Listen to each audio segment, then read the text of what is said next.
नमस्कार दोस्तों, मैं राकेश मेहरा जी के क्लासेस की तरफ से आप सभी का हार्दिक स्वागत करता हूं। करंट जीके की इस सीरीज में आज हम इम्पोर्टेंट फैक्ट पर चर्चा करेंगे, लेकिन उससे पहले कुछ बातें हैं जो आपको मैं बताना चाहूँगा। और इसके तहत सबसे पहले एक खुशखबरी है। उस खुशखबरी को मैं आपके साथ शेयर करना चाहूँगा। हमारे क्लास के स्टूडेंट अंकित शर्मा जिनका रेलवे में चयन हुआ है, सिलेक्शन हुआ है और उनको अजमेर जोन मिला है, इसके लिए मैं उन्हें हार्दिक बधाई देता हूं और उनके उज्जवल भविष्य की मैं कामना करता हूं। और इसी के साथ आप सभी लोगों से भी मैं उम्मीद करता हूं कि आप इतनी मेहनत करें कि उस मेहनत को देखते हुए आपका नाम भी मैं इस यूट्यूब चैनल पर लूं और आपको देखकर जो आपके दूसरे साथी लोग हैं ये प्रेरित हो और अपने लक्ष्य को प्राप्त करें। इसके अलावा हम जनरल साइंस में बायोलॉजी को ऑनलाइन स्टडी मटेरियल के तहत कंप्लीट कर चुके हैं।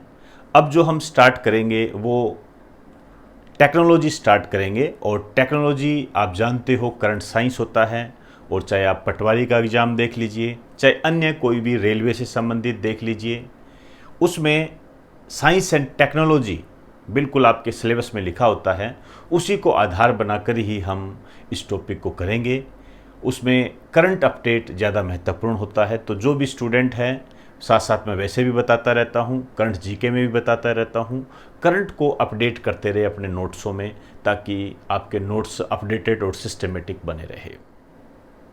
आज जो मैं आपके सामने ये नॉलेज पेश कर रहा हूँ, इस नॉलेज को मैंने इम्पोर्टेंट फैक्ट नाम दिया है, क्योंकि अभी हाल फिलहाल एक दो दिन में छोटे छोटे ऐसे फैक्ट आए हैं जिनको हमें अपने ध्यान में रखना है। इन फैक्ट्स को मैंने आपके एग्ज़ाम की दृष्टि से तैयार किया है, और यदि ये फैक्ट और ये आपके दिमाग में रच बस जाए और आपको अच्छा लगे तो आप इस वीडियो को शेयर करें, सब्सक्राइब करें और लाइक करें, ताकि अन्य लोग भी जीके के भटकाव को दूर करते हुए एक सही दिशा में, सही मार्गदर्शन में अपने भविष्य के निर्माण को कर सके। तो मैं स्टार्ट करता हूं। हेडिंग डाल दीजिए, आप सीधा लिख दीजिए इम्पोर्टेंट फैक्ट, और उसमें पहला लिखिए। देखिए, एक डिसीजन आया है, काफ़ी महत्वपूर्ण डिसीजन है। और इस टाइप के क्वेश्चन कई बार जो डीपली क्वेश्चन होते हैं उसमें कथन सत्य असत्य में डाल देते हैं, क्योंकि दोस्तों आप जानते हो वर्तमान में एग्ज़ाम का थोड़ा सिस्टम बदल गया है, और उसी के तहत हमें जो पढ़ाने का तरीका है और हमारा जो नोट्स है उसमें भी हमें बदलाव करने पड़ेंगे। तो जो बदलाव है उस दिशा में मैं आपको एक पॉइंट बता रहा हूँ, इससे आपको ये भी पता लगेगा कि आपने अपने नोट्स में बदलाव कैसे करना है। गुवाहाटी हाई कोर्ट का डिसीजन। अब देखिए, हाई कोर्ट के जो डिसीजन होते हैं या कोर्ट के जो डिसीजन होते हैं ये अपने आप में महत्वपूर्ण होते हैं, ध्यान रखें। ये आपके वर्तमान में क्वेश्चन के रूप में आ रहे हैं। देखिए, इन्होंने एक उत्पीड़न से संबंधित डिसीजन दिया है, और उत्पीड़न का मामला चल रहा था, पति पत्नी का मामला था। उसके तहत इन्होंने एक डिसीजन दिया है। डिसीजन क्या दिया है? यदि महिला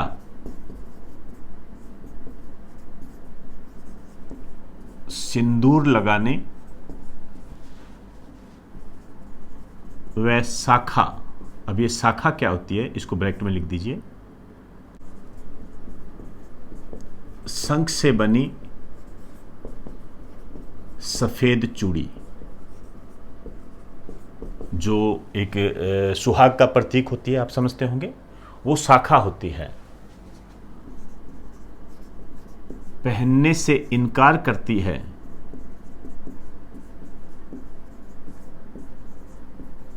तो यह इस बात का संकेत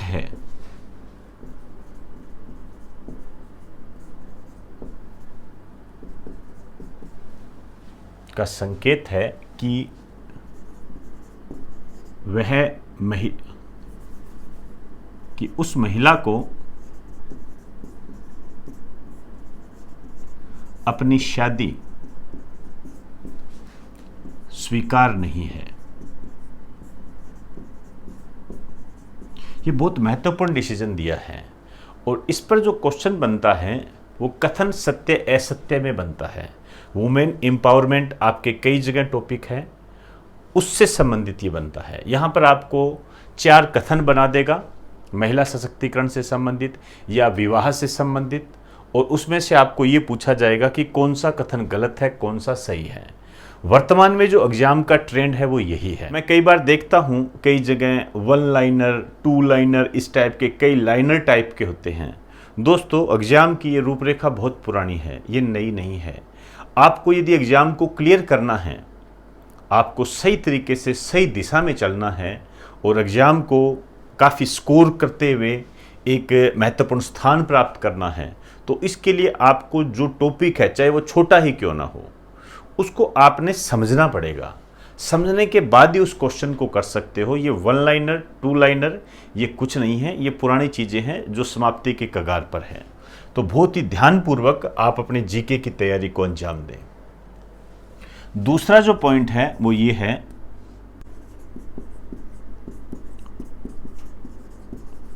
भारत का पहला प्लाज्मा बैंक दिल्ली में शुरू होगा। अपने आप में एक महत्वपूर्ण लाइन है ये। अब देखिए, प्लाज्मा बैंक क्या है, हमें इसको समझना पड़ेगा।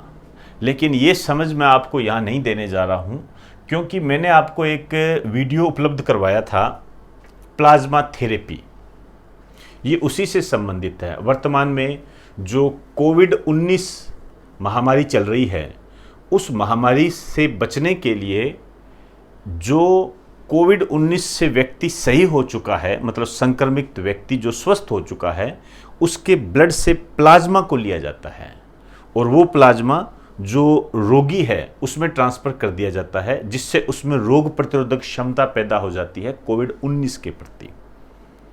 उसी दिशा में ये प्लाज्मा बैंक होता है, ब्लड का एक पार्ट होता है ये। इसके बारे में मैंने काफ़ी डिटेल से बताया हुआ है। और इसके अलावा मैं क्लास के स्टूडेंट को भी कहना चाहूँगा कि जो मैंने आपको ब्लड सर्कुलेटरी सिस्टम करवाया था, जिसमें मैंने ब्लड के बारे में बताया था, जहाँ प्लाज्मा की बात आई थी, वहाँ पर उस बात को ऐड कर ले। जैसे एक तो प्लाज्मा थेरेपी जब आई थी तब भी मैंने बताया था कि वो टॉपिक वहाँ ऐड करो। इसके अलावा अब वहाँ पर जाकर आप ये ऐड कर लेना कि भारत का पहला प्लाज्मा बैंक दिल्ली में शुरू होगा। इससे आपके नोट सिस्टमेटिक और अपडेटेड होंगे। बस दोस्तों, यही होता है तैयारी करने का आधार। यदि इस दिशा में आप चल रहे हो तो कोई समस्या नहीं आएगी। क्लियर? ये कुछ बातें हैं आपने अपडेट रखनी है, तभी आप एग्जाम को सही दिशा में क्लियर कर सकते हो। अब आइए तीसरा पॉइंट, इसरो के लॉन्चिंग पैड। इसका मतलब ये होता है कि जो इसरो है, Indian space research organisation, Bharat की अंतरिक्ष एजेंसी है, कई बार हम बात कर चुके हैं। ये उपग्रहों को जो लॉन्च करती है वो कौन कौन से स्थान है, तो एक तो आपके लिए वेल नोन है श्रीहरिकोटा, ये कई बार आता है एग्जाम में। आंध्र प्रदेश, यहाँ पर सभी प्रकार के उपग्रहों का प्रक्षेपण किया जाता है, लॉन्चिंग की जाती है, चाहे वो भारत के खुद के स्वदेशी हो, चाहे विदेशी उपग्रह हमने प्रक्षेपित करने हो, चाहे हमने छोटे उपग्रह प्रक्षेपित करने हो, हम यहाँ पर प्रक्षेपित करते हैं। और कई बार क्वेश्चन भी आता है कि श्रीहरिकोटा कहाँ है। अब मैं 2 स्थान बता रहा हूँ आपको।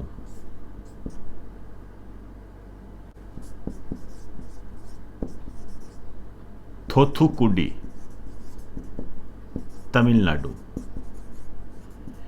इस पर पूरा एक लेक्चर मैंने आपको दिया है और शायद वो पार्ट 1 और पार्ट 2 में भी होगा।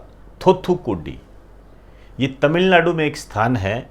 यहाँ पर क्या है, छोटे उपग्रहों का प्रक्षेपित किया जाएगा, छोटे उपग्रहों को प्रक्षेपित किया जाएगा।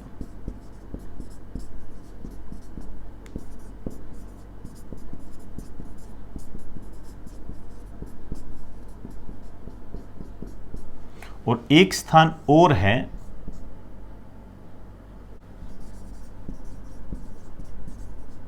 कुलशेखर पट्टिनम, ये तमिलनाडु में ही है। यहां पर क्या है, जो कमर्शियल सैटेलाइट हैं, मतलब आप सिंपल भाषा में कहो तो दूसरे देशों के जो उपग्रह होते हैं जिन्हें हम लॉन्च करते हैं, कहते हैं ना, कई बार आपने सुना होगा इसरो ने इसके तहत 50 विदेशी ग्रहों को प्रक्षेपित किया है। वो वाणिज्यिक उपग्रहों को प्रक्षेपित किया जाएगा, कमर्शियल सैटेलाइट, वाणिज्यिक मिशन भी कह सकते हो। अब ये दोनों जो स्थान है ये प्रस्तावित है, दोनों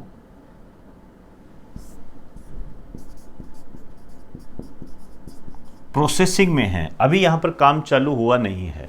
तो यहां पर ये किए जाएंगे। आप ये कह सकते हो कि श्रीहरिकोटा में जो लॉन्चिंग पैड था वहां पर हम छोटे उपग्रहों को भी प्रक्षेपित करते थे, कमर्शियल सैटेलाइट को भी प्रक्षेपित करते थे, भारत अपने खुद के सैटेलाइट को भी प्रक्षेपित करता था। उसके थोड़े दबाव को कम करते हुए अलग स्थान बढ़ा दिए गए हैं। तो ये अपने आप में महत्वपूर्ण है। और यहाँ मैं अपने क्लास के स्टूडेंट को सजेस्ट करना चाहूँगा कि जहाँ पर मैंने स्पेस टेक्नोलॉजी कराई थी वहाँ पर आप ये जो नया, वहाँ तो ये तो मैंने करवा दिया था थोथुकुडी तो, और ये जो है ये आज के न्यूज़पेपर में था, तो आप उसको गौर कर लें। कुलशेखर पट्टिनम एक नया शब्द आया है, नया स्थान है ये, जहाँ पर वाणिज्यिक उपग्रहों के लिए प्रक्षेपित किया जाएगा। भूमि अधिग्रहण करने की प्रक्रिया चल रही है, देखते हैं आगे की स्थितियाँ कब बनती है, लेकिन वर्तमान में भी इस पर क्वेश्चन बनने के पूरे चांस है। क्लियर? तो एक बार आप इसे राइट डाउन कर लीजिए।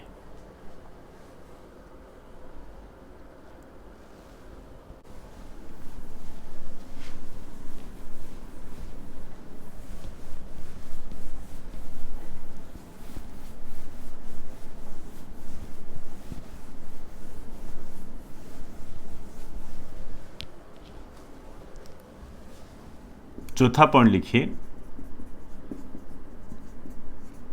पाकिस्तान की पहली महिला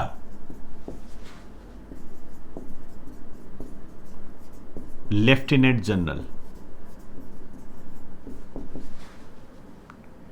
ये हैं डॉक्टर निगार जौहर। ये अपने आप में महत्वपूर्ण है। इन्हें पाकिस्तान के सबसे बड़े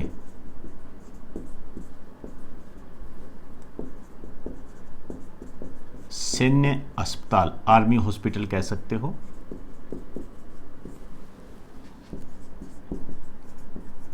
सर्जन नियुक्त किया गया है।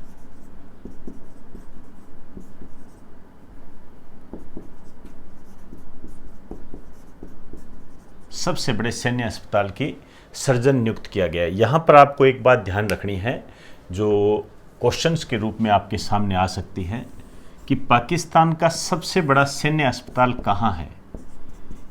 ये है रावलपिंडी, रावलपिंडी में है पाकिस्तान। और एक बात और ध्यान रखना, ये जो रावलपिंडी पाकिस्तान में जो सबसे बड़ा सैन्य अस्पताल है, ये साउथ एशिया का, दक्षिणी एशिया का सबसे बड़ा आर्मी हॉस्पिटल भी है। तो आप समझ गए होंगे ये जो न्यूज़ है, इस न्यूज़ को आपने कहाँ ऐड करना है। याद कीजिए मैंने आपको नेबरिंग कंट्री कराई थी। नेबरिंग कंट्री जहाँ मैंने करवाई थी वहाँ पर जो पाकिस्तान से संबंधित जो महत्वपूर्ण बातें थी वहाँ पर आपको ऐड करना है। ये बात महत्वपूर्ण है, ध्यान रखना। क्लियर? तो यहाँ और भी कई चीज़ें हैं, जैसे पाकिस्तान में जो सबसे बड़ा स्टेडियम, इस टाइप के क्वेश्चन बने हुए हैं। पाकिस्तान का सबसे बड़ा हॉकी स्टेडियम कहाँ है, ये क्वेश्चन आए हुए हैं। ये क्वेश्चन आए हुए हैं, ये नेबरिंग कंट्री के तहत आते हैं। तो अपने आप में ये जो करंट की न्यूज़ है ये महत्वपूर्ण बन जाती है। तो नेबरिंग कंट्री में जाकर इस न्यूज़ को ऐड करें आप। क्लियर? अब मैं नेक्स्ट पॉइंट की तरफ आ रहा हूं। 5वां पॉइंट लिखिए, गरीब कल्याण अन्न योजना को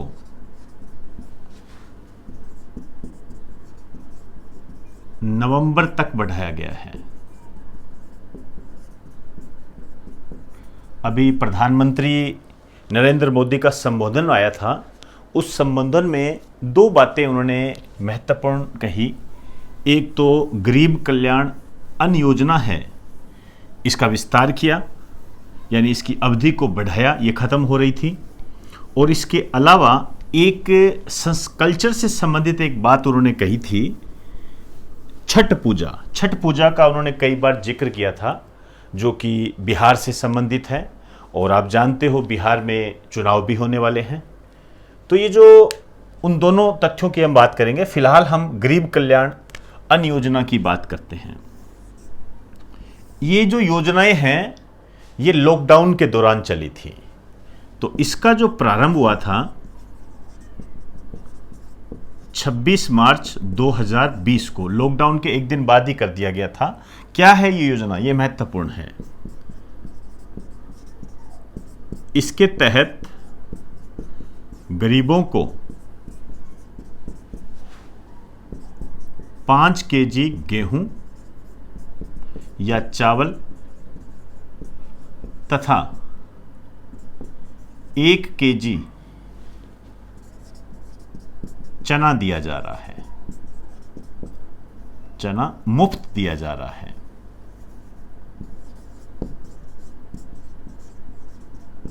फ्री में दिया जा रहा है। ये ध्यान रखना। ये जो गरीब वर्ग के लोग हैं उनको 5 केजी गेहूं या चावल और 1 केजी चना मुफ्त दिया जा रहा है। ये गरीब कल्याण अन्न योजना है, जिसका नवंबर तक विस्तार किया गया है। अब मैं बात करने जा रहा हूं छठ पूजा। ये आर्ट एंड कल्चर से संबंधित है, जिसकी हम बात करेंगे, और हम इसको काफ़ी विस्तारित रूप से इस बार हम पढ़ेंगे इसको। हालांकि इसको सामान्य तरीके से पहले भी पढ़ते आए हैं, लेकिन अब मैं इसको एक नए विस्तार के रूप में लूँगा। ऑनलाइन स्टडी मटेरियल के तहत इसको जल्दी उपलब्ध करवाया जाएगा। इसके अलावा जो जब ऑफलाइन क्लासें चलेगी तब भी मैं इसकी चर्चा वहाँ पर करूँगा, और उन बच्चों को भी मैं एक विस्तारित रूप से उसको टॉपिक आएगा तब मैं बताऊँगा इनको। क्लियर? ये आपको पहले भी घोषणा की जा चुकी है। छठ पूजा क्या है इसको समझिए।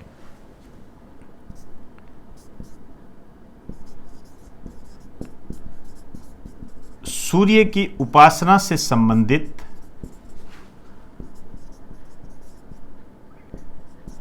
हिंदू पर्व है। ये हिंदुओं का त्योहार है और सूर्य की उपासना से संबंधित है। या हम कई बातें करेंगे। एक तो हम ये कहेंगे कब मनाया जाता है,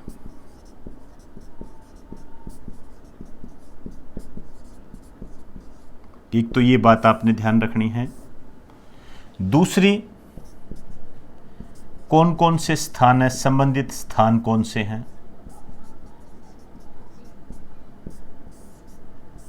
तीसरी, इसकी हम कोई विशेष बात करेंगे। सबसे पहले तो हम बात करते हैं ये कब मनाया जाता है। कार्तिक शुक्ल पक्ष की छठ को बनाया जाता है। षष्ठी भी बोलते हैं। आप ये भी कह सकते हो दीपावली के छठे दिन। इस टाइप के क्वेश्चन आते हैं, ध्यान रखें ये। और स्थान कौन से हैं? मुख्य रूप से यदि मैं बात करूं तो ये बिहार में मनाया जाता है, मुख्य रूप से।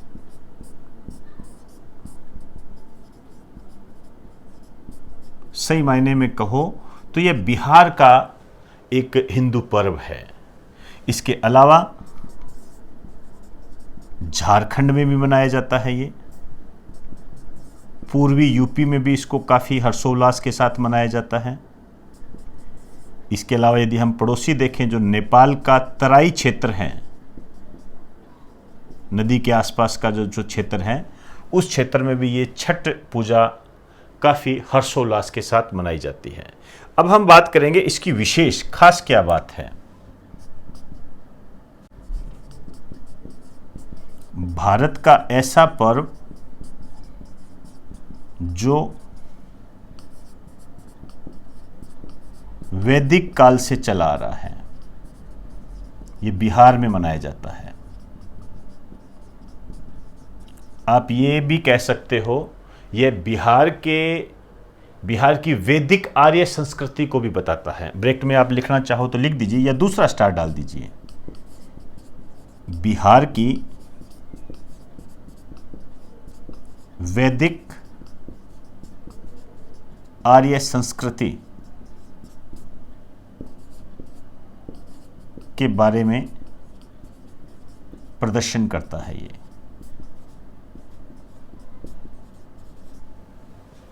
एक बात और बताना चाहूंगा, 7वां पॉइंट डाल दीजिए।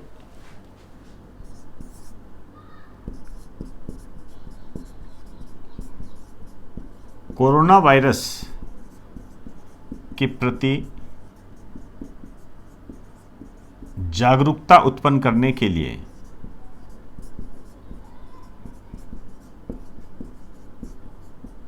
मध्य प्रदेश सरकार के द्वारा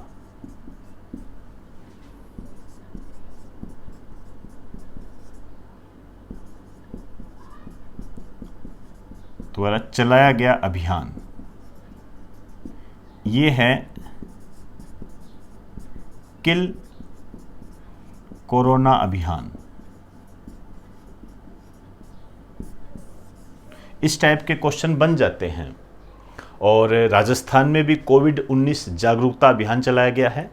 तो यहां पर आपसे क्वेश्चन इस तरीके से बनता है, निम्न में से किस राज्य में कोरोना वायरस के प्रति जागरूकता उत्पन्न करने के लिए किल कोरोना अभियान चलाया गया था, या किल कोरोना अभियान का संबंध किस राज्य से है, ऐसे बनता है। कोविड-19 जागरूकता अभियान का संबंध किस राज्य से है, राजस्थान से, और इसका संबंध मध्य प्रदेश से है। ये जो चलेगा, फिलहाल इसकी जो डेट दी गई है 1 जुलाई से 15 जुलाई 2020 है। क्लियर? तो एक बार आप इसे उतार लीजिए।